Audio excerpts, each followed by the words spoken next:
There, on the car tie. Here, take a pen. You have to go there, sign the paper on the tire, you understand? It's a secret, no one should see your decision.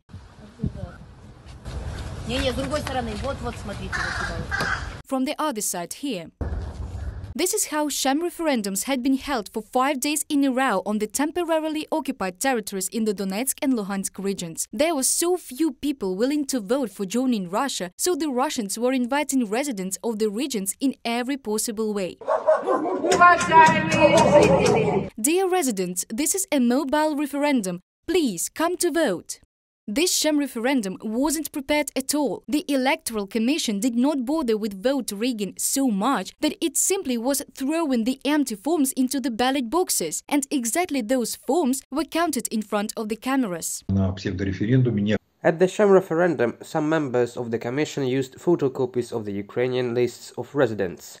They also include people who have died during the last few years. Some members wrote down the voters into the notebook, others did not even do this. In general, the organization of the referendum was awful, and it was clear that the only way out of the situation was to call a made-up figure, which the members of the Commission eventually did.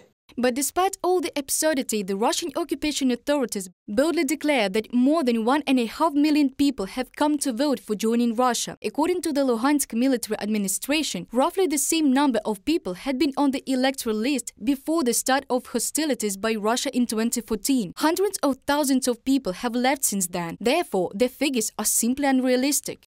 Almost no one is surprised by the results of this, not an expression of will which had lasted for several years. Thousands of residents are outraged, perhaps only a few are surprised. During this week we have seen flagrant violations. There were armed men in military uniforms. We saw how they put tables right outside the shops and took away the people who were going to the shops and forced them to vote. People said we don't have our passports, but they were told, we don't care about that. And the residents have even voted in the second round. The Russians were going from door to door, intimidating those who did not vote would be mobilized. But those who did vote were also mobilized. Serhiy Haidai, head of the Luhansk Regional Military Administration, in a comment to Radio Liberty. The majority of the residents of Donbass boldly declared that they do not recognize any sham referendums and they did not take part in them. I have been living here in Kramatorsk for 43 years. I am Ukrainian and I want Ukraine only to be here. I do not recognize any referendums. If you Russians think that this is your land, then legally get it. Slander and fraud are not the law, and strength shouldn't be over the law. The President of Ukraine, Volodymyr Zelensky, also reacted to the holding of sham referendums. He stated that it was simply impossible to continue any diplomatic negotiations with Russia after this.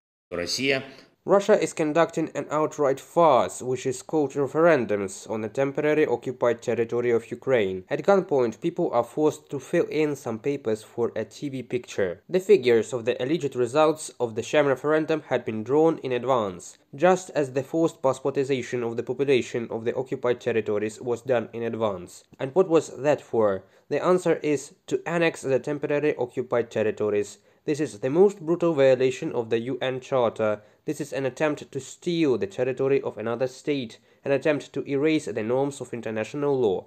The internally displaced persons from the Donetsk and Luhansk regions also spoke out against the sham referendum. In many cities, which are controlled by Ukraine, people came out with posters and Ukrainian symbols. They rallied against Russia's violent actions on the temporarily occupied territories. And they said they really wanted to return home, but only as a part of Ukraine. Reported by Diana Kolesnik, Vlada Tsurkan, UATV News.